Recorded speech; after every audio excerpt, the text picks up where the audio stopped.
Hello and welcome to my YouTube channel. I'm Adam the Explorer and I'm one of the TW2 Explorers. In this video you'll see me driving green lanes, which is commonly known as a hobby of green laning.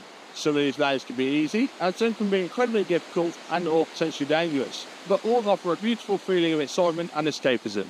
If you have any doubt about the green lane you're driving, get out and walk the lane first, making a mental note of places to turn around and if needed, thinking about strategies to overcome any difficult sections you come across.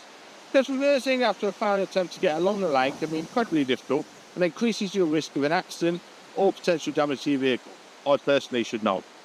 We abide by the Green Lane Association Glass Code of Conduct for driving these lanes, and we respect all other users of these lanes, including horse riders, walkers and cyclists, as we all have a part to play keeping these lanes open for everyone.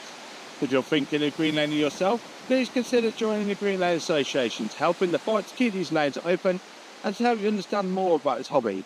We also have the Trailwise 2 website, which will significantly aid in your planning. Please don't forget to like and subscribe to get updates on new videos and check out my large video collection.